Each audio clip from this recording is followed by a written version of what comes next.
leçons ou bien des leçons consacrées à la négritude, donc à la poésie négro-africaine, nous voilà maintenant dans les dispositions de vous parler de notre genre qu'est le roman.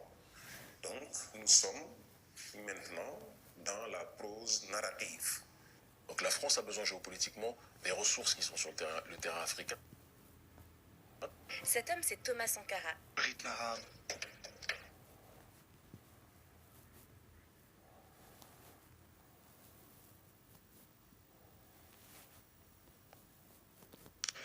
Bonjour. Bonjour, monsieur Fidèle. Le nom de mon père, c'est le nom du papa du savant de la République, Edi Malou, Renaissance africaine comparée à la RENAC. Vous vous appelez comment? Edi Malou, le premier savant de toute la République démocratique du Congo. Edi Malou. E-double-D-Y-M-A-L-O-U. C'est-à-dire, ça veut dire Renaissance africaine comparée à la RENAC. Vous vous appelez comment? Congo. Edi Malou. E-double-D-Y-M-A-L-O-U. C'est-à-dire, ça veut dire imposer la force vers l'ovalium. C'est-à-dire l'estime du savoir. Les gens qui connaissent beaucoup de choses. Le président le plus beau et le plus frais de l'Afrique. Son Excellence Fort et Sazmouna Nyassoumbé.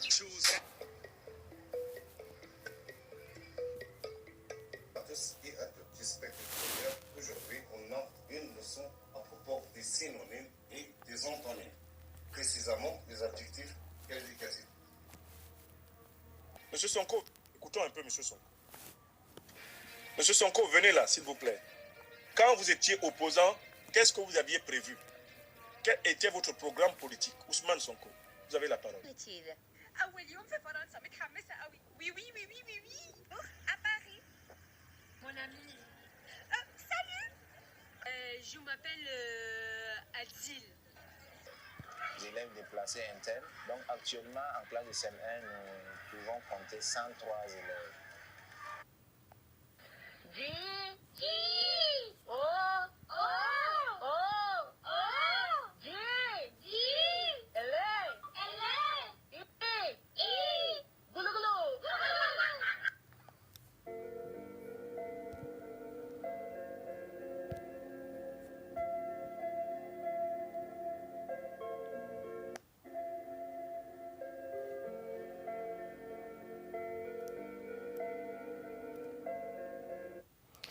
Bonjour les amis et bienvenue dans cette nouvelle vidéo. Cette séquence de presque 2 minutes, c'est une séquence qui est c'est-à-dire variée par des vidéos, des morceaux que j'ai choisis. Voilà, pêle-mêle, pour une thématique que j'aimerais bien débattre avec vous. C'est l'accent de la langue française. L'accent de la langue française, c'est pas quelque chose, ou bien c'est pas un défaut par rapport à celui qui articule la langue. Au contraire, l'accent détermine ou bien reflète l'aspect culturel, l'aspect, on peut dire, intellectuel aussi, mais elle n'est jamais considérée comme un défaut ou bien comme un déçu ou bien, comment dirais-je, un point, je dirais, un point noir ou bien quelque chose qui va nuire au niveau de celui qui articule la langue. Ça, c'est une grave erreur. Ce que vous devez reconnaître, c'est que la langue, elle, bien sûr, elle s'épanouit, elle se développe, elle, comment dirais-je, elle connaît des rebondissements par rapport à celui qui la détient. Alors la langue articulée ou bien parlée, c'est-à-dire elle ne reflète jamais c'est-à-dire le niveau d'acculturation. C'est juste un moyen pour exprimer, et aussi lorsque ce moyen est très ou bien trop expressif, ça donne aussi, je dirais, des détails. Ça donne à celui qui est en train d'exercer, ou bien à celui qui est en train de monter le discours, qui est une personne, c'est-à-dire possède un niveau d'information, ou bien si bien sûr le discours est riche, c'est-à-dire il est varié de plusieurs thématiques et méthodologies et concepts, bien sûr l'aspect historique, l'aspect cognitif, il y a énormément de thématiques. Mais ce qui est vraiment frappant chez je dirais, les vecteurs, si je peux appeler ça, des vecteurs sont des gens qui apportent, ou bien qui portent. Le vecteur, c'est une sorte de base, si on peut dire, à laquelle on exerce une action, une sorte d'élan, si on peut dire. Alors, je pense que les gens qui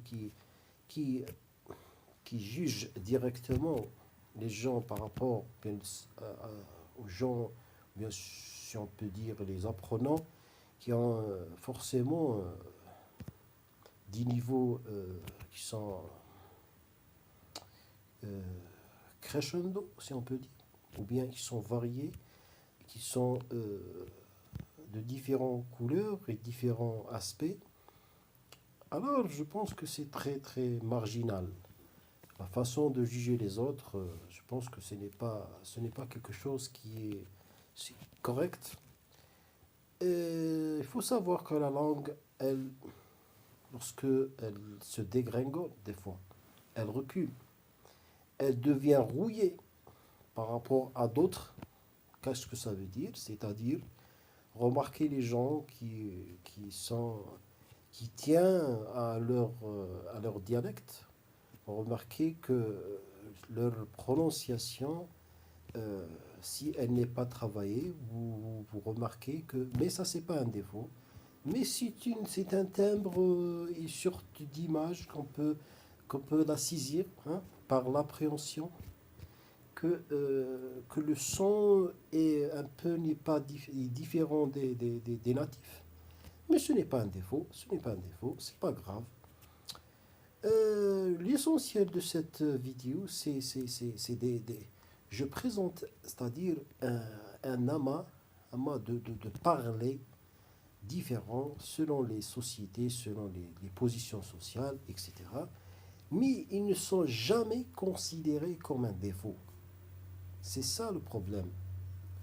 Par exemple, lorsque quelqu'un voit ou bien visionne une vidéo, il juge, c'est-à-dire il met son jugement directement sur la table, sur la matière, sur ce qu'il voit.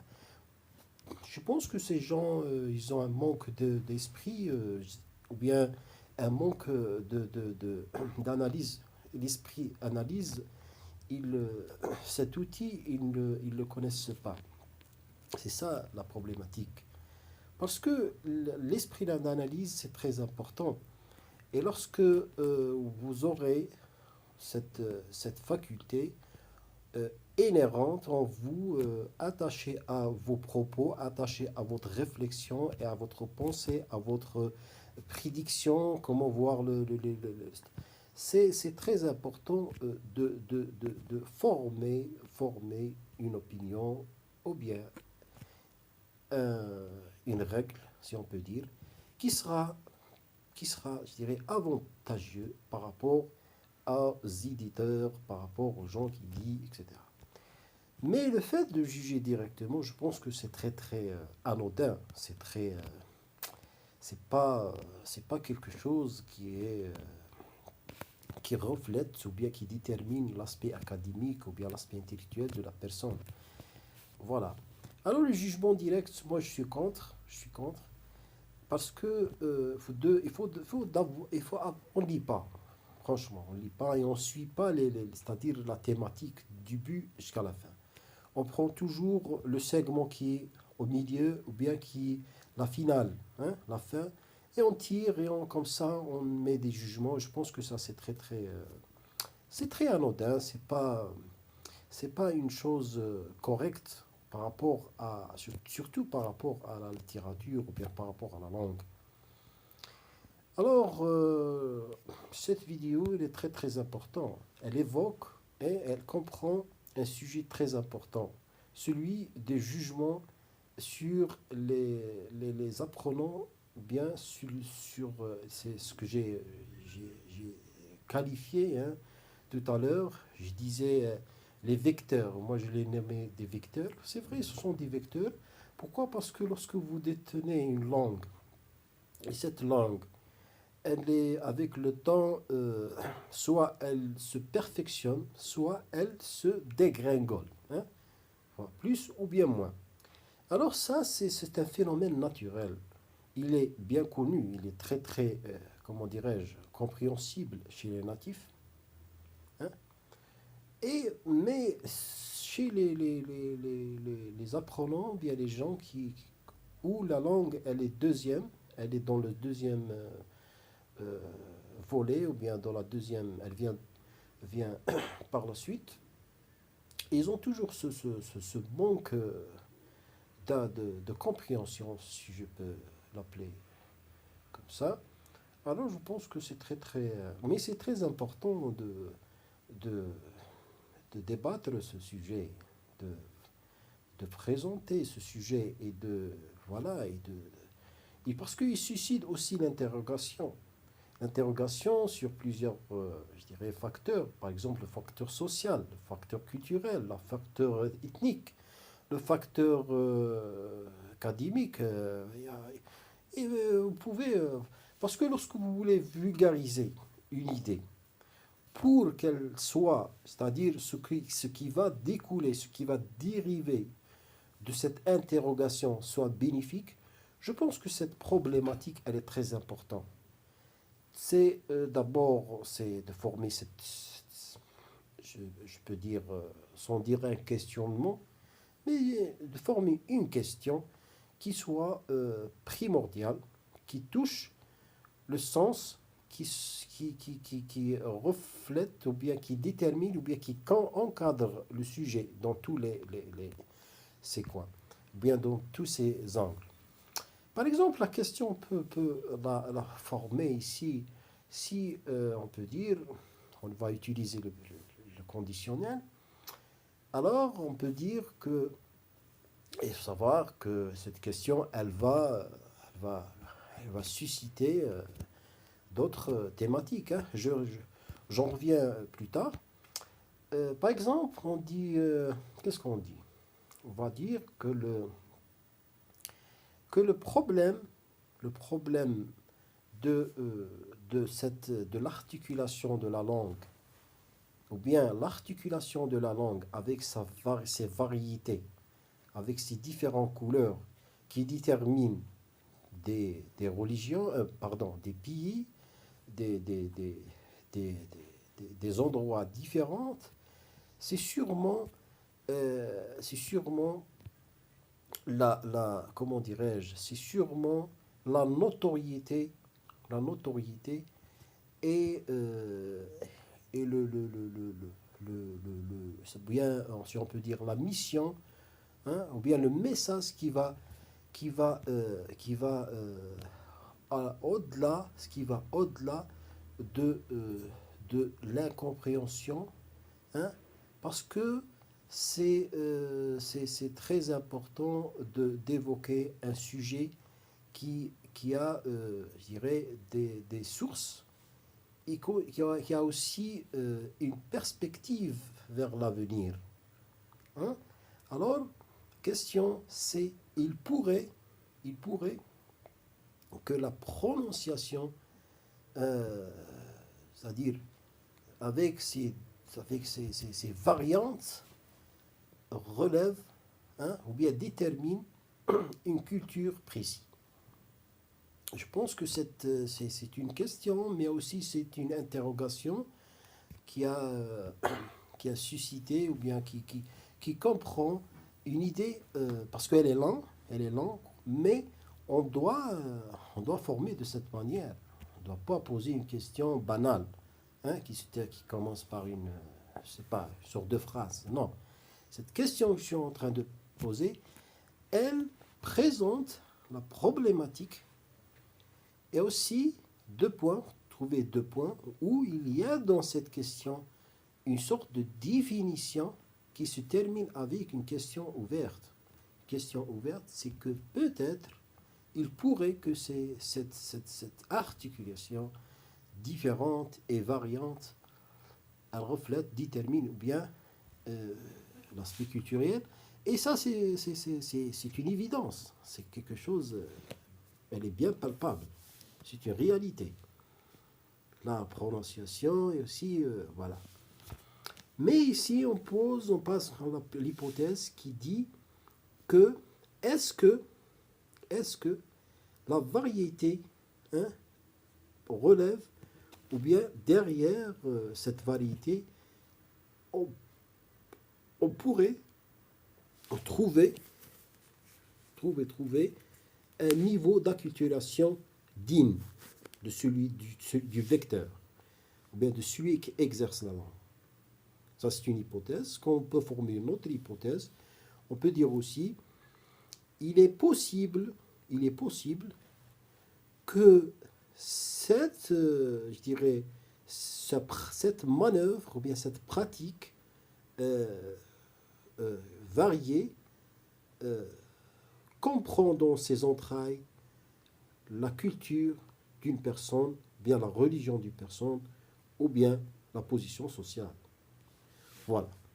Je pense que ça, c'est très très important. Il n'est pas marginalisé et cognitivement, je pense qu'il est très important c'est une question c'est une problématique d'abord qui peut être sujet de débat chez les gens qui nous dépassent dans leur, dans leur acculturation, dans leur métier.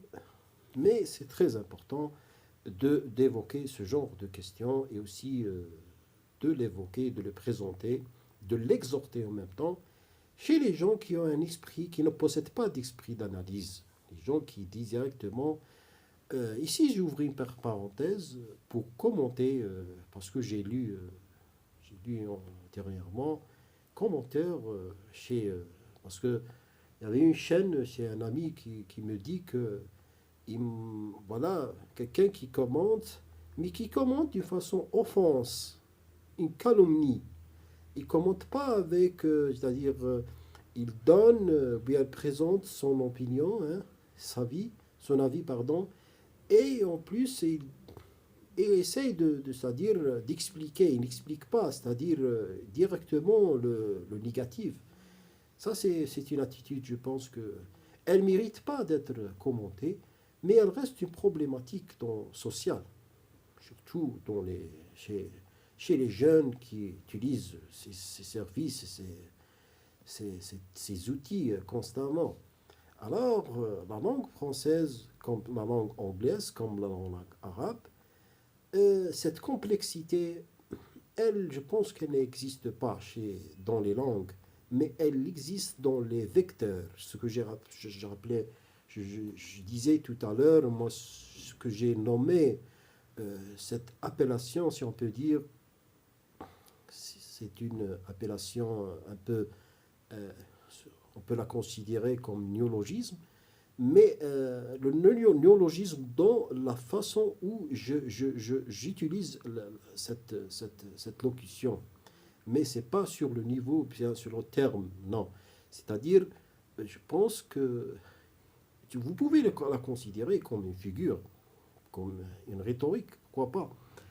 Mais je pense que cette complexité, revenons au sujet, je pense que cette complexité existe dans les apprenants. Les apprenants, ils voient toujours que, par exemple, ils voient toujours que quelqu'un, une sorte de compétition.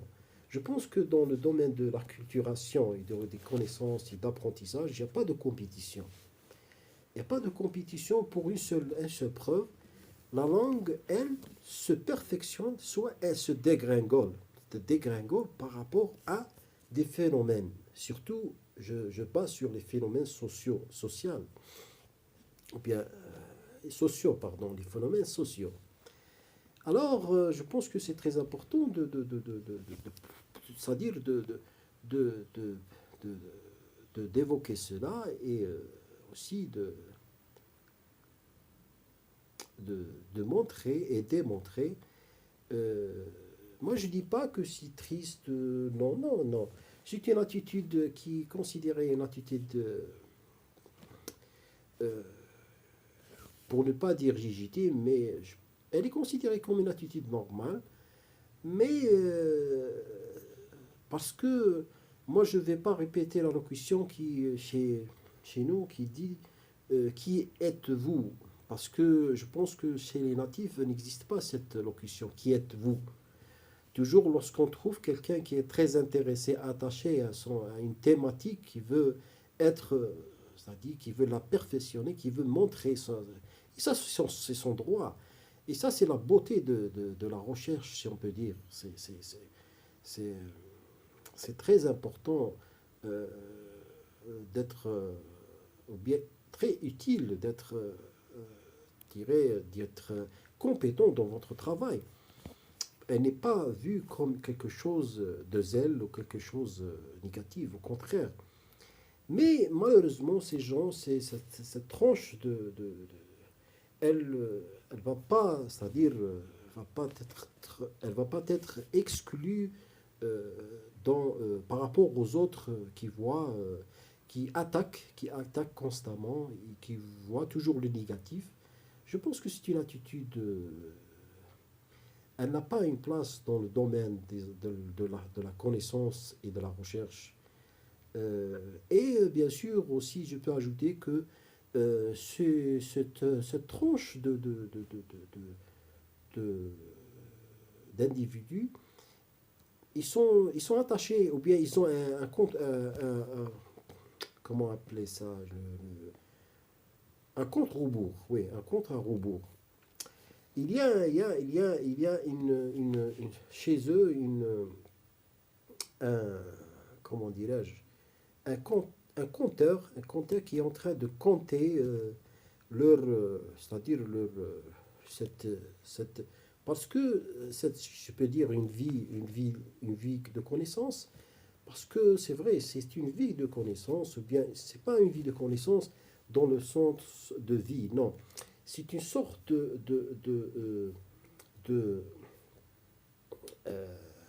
d'une période, un laps de temps par rapport à celui qui est dans le bain de la connaissance. C'est-à-dire, pourquoi je dis ça?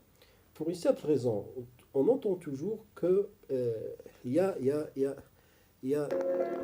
toujours, bon, c'est-à-dire le chercheur, il est lié à ou bien il est lié à une période limitée. Elle n'est pas illimitée, elle est délimitée ou bien limitée. C'est-à-dire, vous avez, ils ont toujours encadré le parcours. Je pense que ça, c'est faux. Le parcours, on ne peut pas l'encadrer. On ne peut pas dire, voilà, je suis chercheur de cette année jusqu'à, je ne sais pas, à 5 ans, je suis chercheur. Je suis quelqu'un, non. Je suis quelqu'un qui suit des études pendant cette période, d'accord?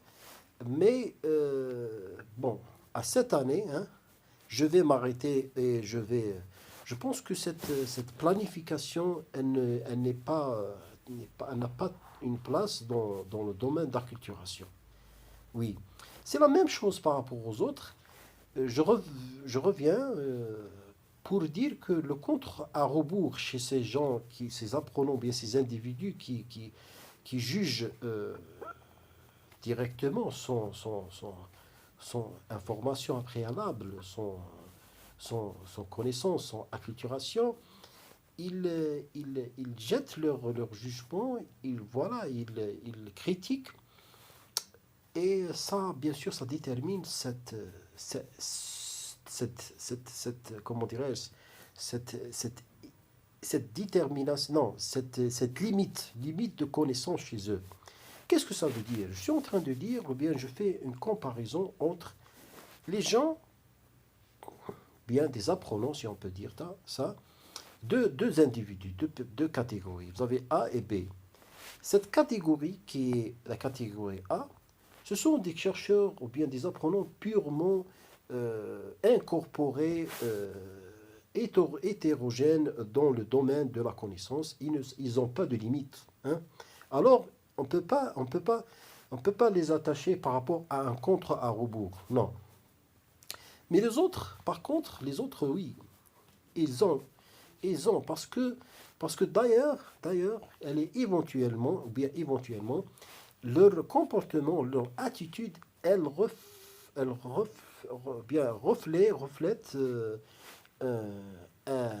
je dirais, si on peut dire, une analyse un peu anticipée par rapport à leurs travaux, par rapport à leur tempérament, etc. Je pense que c'est très important. Et mon conseil que je conseille, je me conseille moi-même, et je conseille les autres de ne pas entendre et suivre cette dérive. C'est une dérive, si je peux la qualifier comme ça. Alors, je pense que le domaine de l'acculturation et des connaissances, il n'est pas lié à une période ou bien à quelque chose. Ici, je peux donner un exemple pour clôturer. Je dirais, par exemple, on trouve par exemple, sur les YouTube, vous trouvez des pratiquants qui sont, je dirais, différents, qui pratiquent la langue différemment. Si restons sur la langue française, par exemple, et même l'arabe classique, elle n'est pas pratiquée, c'est-à-dire, chez la majorité, ils prétendent parler l'arabe classique. Mais lorsqu'ils sont interrogés, ils sont coincés. C'est la même chose, parce qu'ils ont une culture et ils n'ont pas une formation académique. La même chose par rapport à l'anglais, la même chose par rapport au français, etc. Alors, l'exemple que je pourrais vous donner pour clôturer, c'est que par rapport au YouTube, vous trouvez, par exemple, je parle de moi, vous trouvez dans c'est-à-dire les débuts des vidéos que j'ai préparées, où j'ai procédé à utiliser la langue, ce sont des vidéos qui montrent, ils exhortent ou bien présentent un cours. Mais le cours, c'est un cours, un cours académique, un cours qui comprend une leçon, ou bien des leçons avec des explications, etc. Mais vous savez que le cours soit présenté, je dirais, muet, avec une séquence, ou bien, je ne sais pas, audio, etc., soit il est présenté avec une langue. Cette langue, elle est, je dirais, c'est de l'oral, qui peut être oral préparé. Hein? C'est-à-dire, je vous lis, en même temps, je vous montre l'intitulé, je vous montre les PDF, ou bien je montre le document. Voilà. Et ça, c'est une sorte je dirais, c'est une préparation. Une préparation où vous allez lire, une sorte de dictée. Je vais, bien une narration, je vais narrer quelque chose, un document, et vous me suivez. Il y a d'autres vidéos, d'autres thématiques, si on peut dire, d'autres types, si on peut dire, où la vidéo, elle se consacre, elle se base sur un oral qui est improvisionné, l'improvisation. C'est-à-dire, je pense que le mot est très très usé. Vous avez vous êtes spontané, vous parlez, et si vous posez il faut bien former cette interrogation. C'est-à-dire, le but derrière cette vidéo, c'est quoi? D'ailleurs, premièrement, on ne voit pas celui qui parle, on voit un document, et on entend une voix. Alors, ça qui je dirais, absent chez nos amis, les autres que je les appelle, qui sont liés à un contre à rebours, parce qu'ils ne vont pas subsister. c'est une période et puis ils disparaissent. Parce que c'est eux les provocateurs. C'est eux qui nous ont montré et qui aussi nous ont éclairé sur ça. Parce que c'est une thématique que c'est pas moi le premier qui est en train de dire, mais elle est évoquée par des chercheurs. Par exemple, dans le domaine de, si je peux citer Michel Foucault, il parle de ça très avec des détails, avec ce qu'on appelle, je dirais, bon, la pratique de la langue et entre les individus et aussi comment elle est vue par rapport à l'aspect social. Ici, c'est l'aspect social. On peut considérer que cette plateforme, elle est aussi elle est une partie intégrante de la société. Je parle de cette... par exemple, je parle de cette plateforme qui est une plateforme virtuelle, mais elle est dérivée je dirais, d'un fondement social qui est la société. Parce que c'est la société qui a permis aux gens d'être innovants et de créer cette technologie, etc. Alors, la société ici, c'est, par exemple, c'est cette plateforme qui est YouTube et la langue exercée par les individus. Vous voyez, c'est ça ce qui est, je dirais, évoqué, c'est Michel Foucault. Je termine là-dessus pour dire que les gens qui, voilà, ce que j'ai appelé les vecteurs, ils ne vont pas subsister. C'est tout à fait naturel. Parce que ce sont des provocateurs, etc., etc. Alors, je pense que la langue, comme je disais tout à l'heure, elle se perfectionne avec le temps. Et c'est ce genre de vidéo présentée, soit avec une langue improvisionnée, je parle d'une langue, je dirais, pratiquée, mais ici, lorsque vous entendez qu'il y a des dérives, il y a une mauvaise manœuvre, etc., on doit poser la question. On ne doit pas juger. C'est ça ce que j'aimerais bien le transmettre à nos frères et sœurs. Il ne faut pas juger directement. Non. Alors, parce que, moi je vous donne un exemple. Parce que ça, c'est une plateforme d'apprentissage. Si on fait une comparaison, si on fait une étude entre des vidéos qui remontent à, je dirais, à 4 ou bien 5 ans, ou bien 6 ans, et des vidéos, c'est-à-dire nouvelles, je pense que trouver une grande différence par rapport à l'intitulé, par rapport c'est-à-dire au sujet, par rapport à la pratique de la langue, aux différents, je dirais, thématiques, à la prononciation, à l'exercice, je dirais, à l'expression, à comment exercer la langue, beaucoup de choses. Vous trouvez une différenciation par rapport à ça. C'est ça le côté qui est très important par rapport à cette présentation, ou bien par rapport à cette thématique. Alors, je pense que on doit être très, comment dirais-je, judicieux et suivre les techniques, je peux dire, techniques scientifiques. Parce que je pense que tout est lié au domaine de la connaissance. Tout est lié au domaine de la connaissance. L'homme n'est pas, c'est-à-dire, il n'est pas dérivé du néant. Tout cette, si on peut dire, toutes ces connaissances, cette formation, tout ce que l'homme a pu le présenter ou bien pu le consacrer, nous le transmettre, par rapport à des périodes, je dirais, des siècles et des siècles, il relève à une, je dirais, organisation.